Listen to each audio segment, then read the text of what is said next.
Welcome to Kiss the Reviews. I'm Armando, that's Corey, and today we're doing 2014's The Equalizer. Before we get started, if you want to follow us on Twitter, Instagram, or TikTok, you could follow us at Kiss the Reviews. And just a gentle reminder, here in a very short, few days, our Patreon page will be open to the public, and you can sign up and make free requests and do all the things, and all of the tiers will be set up for everybody to go in and take a look at and subscribe. So we'll still have our all of our stuff on YouTube. um, it won't be the full length of what you'll get on Patreon. It won't have like the movie clips in it and all of that stuff, but it will be the two of us doing our thing on YouTube. And if you want to check us wilding the fuck out, head over to Patreon and get who Corey and me really are. Yeah, like YouTube is basically what Armando and I are like at like funerals or weddings when we don't know a lot of people. Patreon, we're gonna really just let our freak flag fly. So Yes, yeah, that'll be who Corey and I are when we go out to the bar. Like that's it could be scary, but well worth your money and time. all I'm gonna say is when we move to Patreon, I record alone and I'm still gonna be strapped because shit's gonna get fucking crazy. Absolutely. So let's get into the cast of 2014's Equalizer. This film stars Denzel Washington as Robert McCall, Marton Csokas as Teddy, Chloë Grace Moretz as Teri, and David Harbour as Masters. David Harbour, he's one of those guys where I love him as an actor, and I love him because it seems like when he's allowed to, he is going to take some wild swings at pitches. Yes. And some of them he hits the fuck out of the park, some kind of foul off. Yeah. But this, Yep. I love that he is just willing to go there regardless. He doesn't give a fuck. Yeah, and it doesn't matter if it's this movie or if it's Stranger Things. This dude continually gets fucked by the Russians. Like in every situation and everything that he's in. Somewhere there's a Russian that's like fucking him over. You were correct. I don't remember like where and when I saw this movie for the first time, but it's been since roughly whenever it came out, since I've seen it. Like, and this is one of those movies that you almost forget about, and then you watch it again, you're like, "My God, why haven't I watched this in a while?" Because this movie is just it's amazing. Yeah, I'm kind of the opposite of your viewing experience. I also love this movie, but I watch it a lot. I Yeah, I love it. wish. Denzel in this role is so much like Matt Damon in The Bourne Identity, from the sense that you are taking top tier A-list actors and you're putting them into what is essentially a Jean-Claude Van Damme movie. And this is what makes the difference, is having these guys, that air Oh, of yeah. believability, that the Yep. facial expressions, the mannerisms, everything Yep. just works so well. And if you put a different actor in here, probably wouldn't play. Is it possible this story is true? Yes, it is. Take The Bourne Identity, take Liam Neeson in Taken, this fucking Colin Firth in that British spy movie that I can't remember the name of right now. Yeah. But you know what I mean? Like, there's so many of these actors where you're just like, that's not an action star. And then they do a movie and you're like, that's a motherfucking action star. And it Yes. didn't take him to do the splits and high karate kicks or any of that bullshit to sell you on it. Because you believe Denzel is this guy. Oh, absolutely. Absolutely. It makes it completely believable. Mm-hmm. And if nothing else, like this should give everybody that watches it like America. We talk about America Boner with like Top Gun and some of these other films. Like this is like, yeah, former like CIA operative goes out, he kicks the Russians' ass, like, grr, like by the end of this, I was like, man, can I join the CIA? Like, I know I'm old as fuck, but like, can I join the CIA? Because I really want to now. Dude, I put on my Uncle Sam costume, went out to the front lawn, and just started screaming, "Get off my lawn!" Yes! So this movie, we'll just get right into it, man. So this movie opens with McCall. He's working at Home Mart and he has OCD, so he times everything that he does, washing dishes, getting ready for work, etc. And he doesn't tell anyone at work what he used to do for a living, and they're all trying to guess. And he tells them that he was one of the pips, which is funny because that's what I tell people I used to do before I started doing this show. So it tracks. But this is the best thing. And by the way, if you're working with somebody and you're like, hey, we're all trying to guess what you used to do because you like keep to yourself a lot. That guy seriously used to kill people for a living. So don't guess at what he did. No, just leave it be. Hell yes. There are Yes. people that don't want to disclose information about themselves, and that's probably the better way to keep it. Yes. I have known a lot of people back when I used to work real jobs who would be like, oh, I was like a ranger. And you know the movie Black Hawk Down? That movie was about me. Fuck you, you fucking lying sacks of shit. Yes. Period. Yes. Those are the guys you can just be like, okay. Yeah. The guys that don't share, those are the guys you got to keep an eye on. The guys that overshare are all full of shit. Yeah, look at us.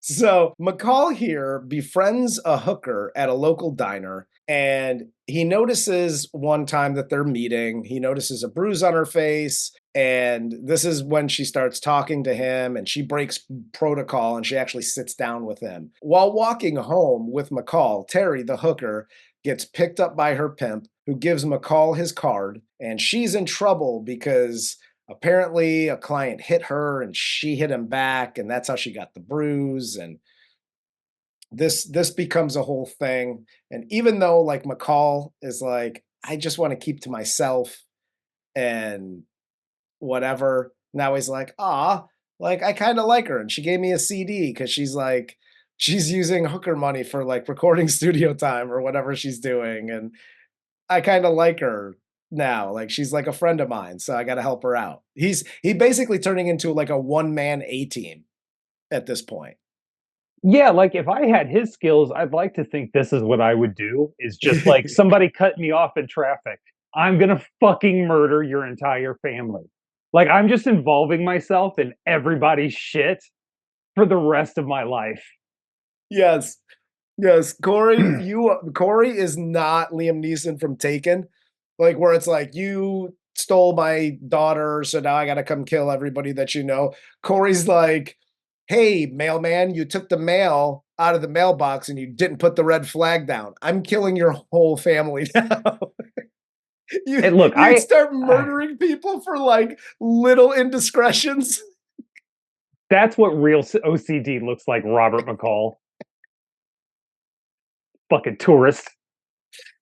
32 seconds. I'm going to chase this mailman down. I'm going to beat him with a bat. I'm going to chase him and bark like a dog the whole time I'm running after him, too. I'm a fucking psycho. I would not be. There's a reason. I'm not a big, like, I believe in fate. Yeah. But there's a reason some higher power saw fit to not give me any fighting ability whatsoever. Any of these skills at all. Yep. McCall here then finds out that the pimp beat the hell out of Teri, sent her to the hospital. So he goes to the pimp's like restaurant / office area, and he tries to buy her freedom with $9,800, but Slavi or whatever his name is tells him to go kick rocks. And this is where McCall sets his timer on his watch and then proceeds to murder everyone in the office. Dude, Look, we've seen the scene a lot, right? Where the good guy walks away and closes the door. And Yep. obviously, the Bronx Tale, the best one of these scenes ever. Now you can't leave, Yep. right? The scariest scene ever is an OCD guy testing the door 3 times and then lock it. That's like, oh my god, I don't know what's about to happen, but I'm fucking terrified. Absolutely. Dude, he was doing it. I remember when I saw this for the first time and he does the door and I'm like, what the fuck is he doing with the door? Like something bad's gonna happen. And then the third time when he shuts it and locks it, I was like, oh god damn it. Like these guys are all I mean, you know what's coming, but just the way the scene is set up with the door and Denzel, like, I'm just like, oh, this isn't gonna end well for anybody. And I'll tell you what, man, I went out and bought 3 to 4 of those corkscrews, those old corkscrews, just in case. They're littered throughout my house, just in case somebody breaks in. Now, I'll probably end up, like, jacking myself in the neck with one of those, you know, but let's just call it what it is. But they're still there just in case, because for some reason, I think I can do that in real life. Meanwhile, the guy who's breaking into my house is just like taking my arm and like jabbing me in the eye with it. I want to make fun of you so bad, but I bought little shot glasses for that exact same reason. I just want to shove them in somebody's eye socket. This scene is fucking amazing. Okay, ladies, I'm just gonna throw this out there. Okay. This is what your guy does when you're sitting at home and you're just like, oh my God, he's just staring out into space and you're both on the couch and you're like, is he thinking about other women? Is he thinking about whatever? No, he's putting himself in Denzel's shoes like, dude, I could totally be that guy. And then he goes to Amazon and then he buys corkscrews and tiny shot glasses and he does all these things because he thinks he can do it. Meanwhile, none of us can. But just to give you a glimpse into your dude's head, when we watch these movies, we actually go like you could see us trying to like fast twitch it like, oh, I could do that. I could definitely do that. Dude, totally. And by the way, 70% of us wouldn't know how to work the digital timer he uses. You were correct. The coldest part of this whole entire scene, though, like he just goes through this whole fucking group, walks up to the mob boss, tells him how he's dying. Like, you got Yep. about 30 seconds left, and what I'm going to do is troll you the entire time you have left on this earth. You Yes. died for $9,800, you stupid bitch. Like, Yep. why wouldn't you just... This was so beautiful to me, because it's one thing to kill somebody and then to do, like, the cool line afterwards, steam it, right? It's another thing to leave him alive so you can taunt him whilst he's dying. Talking shit to somebody for 90 seconds until they expire is one of the most gangster things I have ever seen in my fucking life. And he's not yelling, he's not cursing, there is no tough guy talk. It's just very calm, very simple. I offered you $9,800 and you chose to die for that. And then the countdown on this dirty floor. The countdown is like as you're dying and he's like holding his neck and just blood is gushing out and he's just counting you down until your death rattle hits. Like that's amazing. And as the dude who's dying, it's got to be the most scary thing ever. Dude, this is the illest shit I've ever seen in my life. 100%. It's so fucking gangster. Yeah. But then we get the Russian mobster, Teri. He shows up. There's always a Russian mobster named Teri in these movies, by the way. But hello. Hello. Hello, my name is Teri. I am Teddy Pendergrass. I'm here. I don't think that's what he sounded like. I'm here to investigate murder, charm lady. Hello. Teddy shows up. He's there to investigate what happened, who's responsible. We see him visiting the rival mobs, sending messages to each of them. He beats the fuck and kills the Irish mob guy. And then we see McCall's buddy Ralphie. This is like If this was a video game, this is like the side quest that you have. So he's got his buddy Ralphie, wants to be a security guard. He quits mysteriously one day from the Home Mart Depot place. I love that And you called this a side quest. it is. It's a side I have quest. a side mission. So he goes, he has this side quest because Ralphie, who wants to be a security guard, quits his job. So he goes to like his mom's restaurant to see what's going on. And oh, there was a fire and it was electrical. So he starts digging into this one for his side mission because he's got to get, the coins or whatever. He finds out that two corrupt cops are responsible for the fire. So he shows up one night, beats the fuck out of them, tells them to return the money to the businesses that they extorted in the neighborhood. And he just moves back onto his original mission of the Russians again. Like, this is where I was like, oh, he's just one man A-team. Like, he's just finding wrongs in the world. And now he's like, yeah, I get it. I cut wood at Home Mart. But now I just need to be the A-team guy and fix all the wrongs in the world.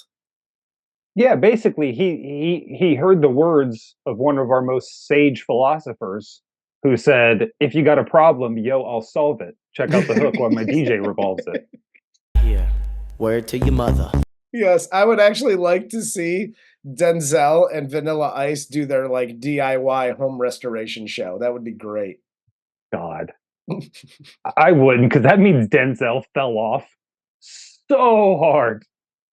I don't ever want to see that. No, I want to see Denzel do it in this character. That would be great. Yes, that would be awesome. Teddy here then gets info from one of the other hookers about Teri in the hospital and McCall visiting her. And after getting said info, Teddy just strangles her, kills her, as you do. Yeah, they're doing a really good job here with the good versus evil between McCall and how he goes about his business. Yeah. And how Teddy's going about his, because they show Teddy with Little John, the Irish mob boss, who's just all rage, right? Yeah! Okay! You're dead! But he's just all fucking rage, right? Yep. In that scene. And in this one, it's so fucking creepy. And it's almost like Robert talking to the guy. Like, he's like kissing her and like rubbing her face and getting her water and then just choking her, but still telling her to like stop crying and to be quiet. It's so fucked up and like dark. Yeah. But again, it's showing that these guys are almost like two parallels. Like they are the same basic person, just two totally different avenues. Yeah. And by the way, just going back to the office scene where Denzel's talking to the pimp as he slowly dies. And that's just fucking gangster as fuck. What's creepy as fuck is when you're choking out a hooker and you're talking to her as you're doing it, because he's got her in the thing and he's just like, shh. You're saying I shouldn't do that? Okay. I'm just trying to fit into society, bro. I don't know some of these faux pas. Don't do that. That's creepy as fuck. I won't fucking talk to her when I fucking choke her then. God. Have a fucking cow, why don't you? But we do like, because now we've set up McCall in this movie, right? So we have the robbery scene at the Home Mart where he works. And dude gets away and he just goes and grabs a hammer. And then the next thing you see is the chick's ring that he stole in the cash register again. And him like cleaning off the hammer and putting it back on the rack. And I love this because they didn't have to show it. You already know what happened. I love that. This is also too where you realize that the hardware store has also become a character in this movie. And what a brilliant, I mean, I'm not overstating this, fucking brilliant piece of writing to have him have a whole slew of weapons at his disposal that he can just put back at any time. Clean it, put back, there is zero evidence left. It is a phenomenal idea to do something like this and a fantastic piece of writing. Yeah. It does creep me out though that every time I go to a Lowe's or a Home Depot after I saw this movie, I'm like, has somebody used a hammer in here that I'm about to buy to brutally murder or rob her? I'm basically like Dennis and Dee when they go to Home Depot and they're like, would these cut through bone? So Teddy here finds out that McCall was at the restaurant. So he visits him at his apartment, pretends to be a cop. McCall gives him nothing. So Teddy leaves and he starts following McCall as McCall prepares for what's coming. Like he's putting the cameras in his apartment, he's setting everything up. He's setting the whole dinner table for everything that's coming for the rest of this movie, pretty much. And the Russians track down McCall at the diner. They try to have one of their thugs grab him, but McCall fucks him up with a book that he's reading. And he leaves the diner and heads to his apartment. So the Russians already know where he lives. So they go to the apartment, they're breaking in, they get into the apartment, and he's not there. But the scenes are him getting ready in quote unquote his apartment. And then they get there. So he obviously, this couldn't have happened in 2024 because he doesn't make enough money at the Home Depot that he works at to afford 2 apartments.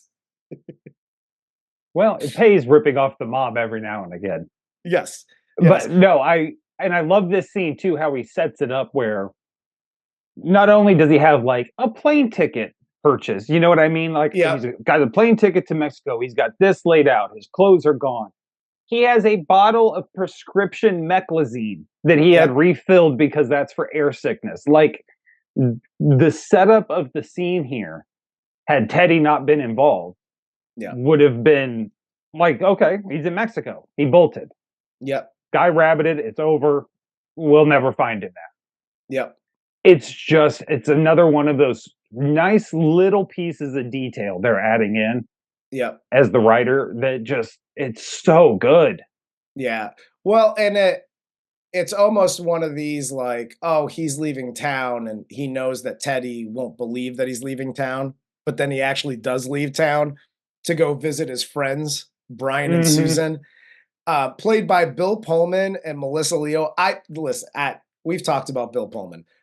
I fucking love this dude. It doesn't matter what he's in. He's always the president of the United States to me in every movie.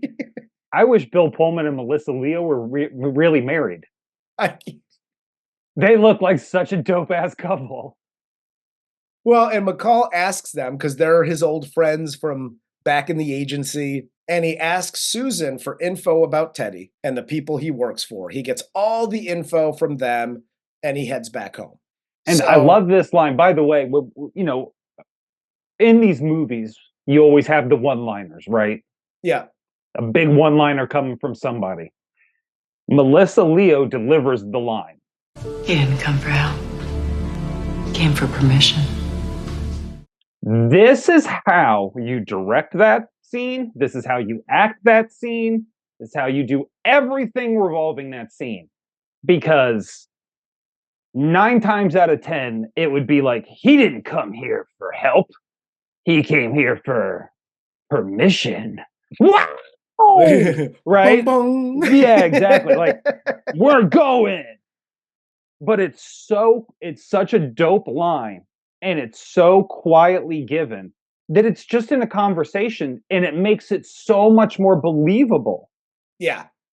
You know what I mean? And then the scene hangs for a second, and then it cuts. And it cuts to the music and him starting to do his shit. Yep. It's just a great setup for the second or for the third act of this movie. Absolutely. So good. Absolutely. So, and we have McCall here. He tracks Masters down, forces him to help him take Teddy down by trapping him in the car and handcuffing him and putting the exhaust through the window.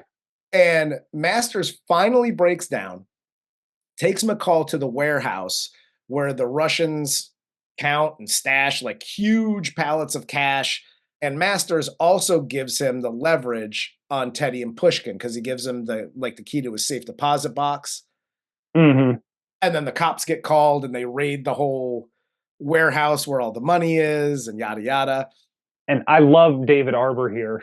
This is one of my favorite lines in the movie. All right, whoa! You're so fucking nuts! Fuck! All right. In this ridiculous Boston accent. It's Yeah. so fucking great. It's fucking fantastic. It's fantastic. I love it. And yeah, if you didn't know where they are in this movie, this scene gives it away. Yes, they're in Boston. But McCall then goes to see Teddy. He has a little chat with him to give him a chance to stop everything before he finishes it. He goes back to his apartment. He gets all the info from Master's lockbox, and he finds the USB drive with all the Russian mob's involvement, their businesses, cops on the take. And then he sends it to Detective Mosley here. And he also finds one of Pushkin's oil tankers and blows it up along with all the trucks in the warehouse and all this shit. So, like, he's going full scorched earth on this whole goddamn thing. Yeah, he's going like what Sherman did to the South during the Civil War. Just Exactly. like, I'm burning you out. I'm done. This is over. This is not a thing anymore. This ends now. Straight white woman. This is over, boys. What I love how they set it up, because he goes to the restaurant to see Teddy. He kills the fucking bodyguard who goes to the bathroom, and he just like throws his like blood-stained glasses on the table. And he's like, "Listen, guy, not for nothing, but I've been fucking with you this whole time. Like, we can put everything to rest. Stop it. Let me get the girl. Like, everything can stop, and you can go about your business. But this stops now. If you say no, I'ma fuck you up, and it's not gonna be pretty." And then literally he's like, "Yeah, cool." And then he just starts blowing shit up left and right, and it's like, "Oh yeah, this is fucking dope." And the calmness of Denzel, like, those are my favorite scenes when shit's blowing up, like you set bombs or whatever, and there isn't like you're running away in slow motion. It's he's literally just walking as everything is just popping off behind him. Those are my favorite shots. Oh yeah, there are so many times like we talk about like delivering the line, right? The big line in the movie and how it's over dramatized. There are so many times where you have the explosion happening and the guy's walking away, literally right next to like a gas truck exploding, like 2 feet away from him, and he's still walking away and cool. This sort of happens here, only again, they've set up Robert McCall in such a way where he is so meticulous with his planning and his timing. Yep. That he would have walked out at the exact time all that smoke billowed past him and the aftershock from the explosion rolled through him, and he was prepared for it, and he knew he'd walk right out of that with no harm. Totally believable in all of that. Yep.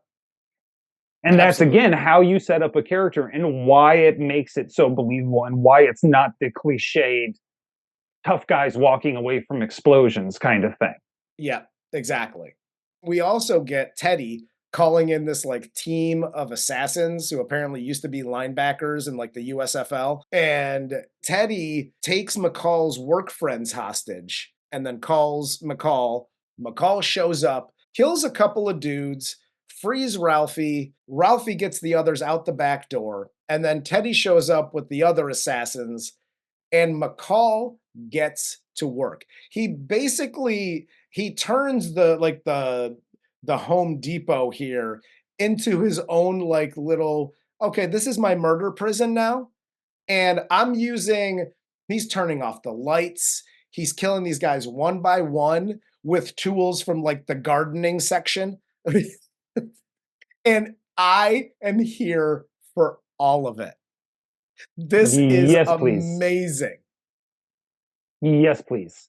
This is fantastic. And I know you've mentioned like side missions. And this honestly would have made a fucking fantastic video game. This entire movie, I would play it today. Yes, absolutely. Running through a warehouse, picking up tools and killing Russians? Yes, please. I've been wanting to do that since the 80s, bro. I grew up on Sly Stallone. Let's get these fuckers. Absolutely, dude. I just want those big gardening shears that he like shoves through the dude's neck. Hangs a dude with barbed wire. Like, again, we talk like this is some of the illest shit I have ever seen. And again, you couldn't have done this if you didn't set it up in a fucking hardware store. Yep. That small piece of what is almost insignificant for everything else revolving around this movie plays such an important piece in the final act. It's unbelievable. Oh, absolutely. And so Ralphie like helps the people, the other workers get out the back door. So Ralphie comes back in to help McCall after he has some problems killing one of the thugs. Ralphie gets shot. They take cover. McCall has Ralphie run for the breaker box and turn the lights back on in exactly 40 seconds. Not gonna lie, this was the only part I was like, man, first of all, I'm not saying Ralphie's too stupid and he can't count, but it's taken him way longer than 40 seconds to get to those lights. That's all I'm saying. Yeah, well, also, there is no indication that it was exactly 40 seconds when he does turn off the light. No alarm goes off. There is no... And it really didn't have a payoff other than the fact that everybody looks up and goes, wow, the lights are on. Like, I know the microwave explodes. That's the 42nd. You know what I mean? So, he did it correctly. But also, there needed to be just another thing. Yeah. Like... He turns on the lights in exactly 40 seconds, and a guy who's looking through his night vision is like, I can't see. That's and what then I was he's expecting. Like right there in front of him, and he slits that dude's throat. Then the bomb goes off. You know what I mean? You could still have something to make it a little more obvious to your audience that 40 seconds was imperative to his plan.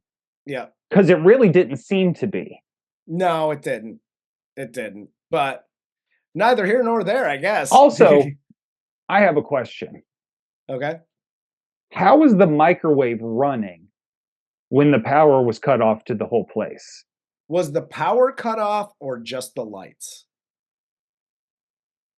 I guess that's a fair question. But there was no like beeping of the microwave. Like once the lights came on, then you heard the timer going on the microwave. Yeah. You never hear it before then in complete and utter silence. So if it was off, how do you set a microwave to do that when it turns back on? Because you have no power. Mine is not the question. Okay. Hey, look, I got to find something. This is fucking Robert McCall. Okay. He figured it the fuck out. Okay. I'll accept that. Don't question it. Don't question Denzel. Calm down, Teddy. Everything's fine. But this is, this gets us into the last bit of this movie. So you get the guy in the break room, shit blows up, and then you have Teddy shooting at Ralphie. McCall shows up behind Teddy, gives him a little like, how's your father? Until he walks up and shoots him right in the throat, killing him. And then McCall leaves the store. And you think the movie's over, but it ain't. Because now McCall he's so meticulous that he's like, now I'm going to fly to Mother Russia. And he flies to Russia to get Pushkin, who is literally just a name and a voice up until this point in the movie. And then he's sitting and again, fucking with the guy in the shower. He's in the shower. He's asshole naked. He's flipping the lights on and off, having a little conversation with him. And then he just disappears. He leaves the sink running. Like he did what you used to do in like fucking high school where you just plug the sink with like toilet paper or whatever, and then turn it on, let the shit fucking run all day. Oh, I thought you meant electrocute people. That's what I did in high school. Well, that's eventually what happened. So you got the water coming out. He steps out of the thing. He calls for all the guards who are all dead as we see McCall walking out of the house. And he gets electrocuted. He's dead. And then the movie ends with McCall going back home. He sees Teri, or Alina, which is her real name. She says she got a real job. She's reading books. And she also says she got an envelope with almost 10 grand inside. She thanks McCall. She takes off. And then the movie ends as one night at the diner, McCall gets a message on his laptop asking for help, and he replies yes. And we all replied yes at the end of this movie because we were like, fuck yeah, there's a second one coming. Yeah, pretty much. The another great scene is after he kills Pushkin and he's walking out. And Pushkin's called for the guards. And you get the scene of him walking down the stairs, and you see one bloodstained head height, you see a second bloodstained head height, and then you see bodies on the first floor, you see bodies outside. Dude, it's like, oh wow, like he snuck right in, and you know, like he got it. Because at the beginning, you see one security guard outside just kind of looking over the area, and you're like, okay, he's gonna sneak in, kill this guy, and he's gonna sneak right back. Nah, he's killing them all. He is so over Russian shit. Yes. It's not even funny. And I am with it. This dude is more over Russia than goddamn Ronald Reagan. He's had it. Dude, he was so over Russia, he flew back to Boston and found Yakov Smirnov and ended him too. He was like, I don't even like that fucking guy anymore. Hell yes. I'm going to say something crazy here, okay? It's so much better in a movie when the young lady, who let's just say is underage, because they say she's still a young lady, I could sell her as virgin. When the young lady who needs help and the hitman who comes to help her don't have some weird air of sexuality. There was none of that. I did appreciate that. Not even her like, oh, can I hit on you? Trying to like turn a trick with him at some point. None of that shit happened here. Yep.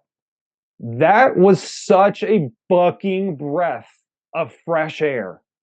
Yep. To see this young girl, and I know Chloë Grace Moretz is like fucking 70 now or some shit. She's as old as we are. Playing a fucking teenager, but having that dynamic where was it's great. Just it's not a sexual relationship, it's not an over friendly relationship, it's not even a father-daughter relationship. It's just, this is a young girl trying to get the fuck out of a bad situation, and they're gonna end up killing her. Yeah. And he's sick of it. Yep. Beautiful. No, it was perfect. That was perfectly done. It was perfectly written. And I mean, listen, when we talk about action movies and whether it's, you know, the Bourne series or Taken or The Expendables or anything along those lines, right? When I go into action thriller type movies, I don't really expect a lot of great acting, because just like with JCVD movies, you're there for the fucking Kia, and out. Just get me entertained, blow some shit up, and let me get out, and I'm cool with it. The acting in this was so good. The writing in this was so good. Like, everything had a purpose, and it was setting something else up. Like, it wasn't just about the kabooms and the, you know, the boomala boomala, and that's it, and now we're out. Everything was great about this. And how do you tie this all together? You find actors like Denzel, like Chloë Moretz, like these people, like David Harbour. You find these people that are really good actors, and you go, and there's also action and explosions and shit. That's how you do a movie like this. Because this movie is great front to back. And for a movie that's, I think the runtime is like 2:12, 2 hours, 12 minutes, something like that. For a movie that's that long, that's an action movie, typically I go into it like, oh, there's going to be a lot of unwanted dialogue in this one. It's paced really, really well. Especially with all like the side missions and shit that are going on. It's paced incredibly well, and everything sets up something else. Front to back, I love this movie. Outside of the little turning off the electricity in the microwave situation. I don't even care about that. No, that's what I mean. Like outside of that, and that doesn't even really matter.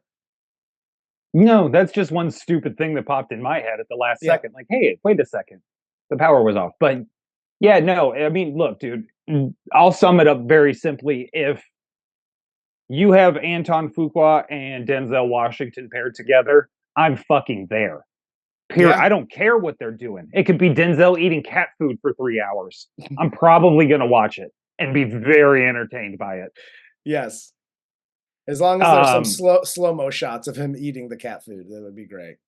Yeah. And before we sign off, I have to say, one, thank you, Sybil. Sybil put in a request. And if you're about to get excited and be like, do Equalizer 2 and 3, Sybil already got you covered. Auntie Sybil covered everybody with this. We're doing the whole trilogy.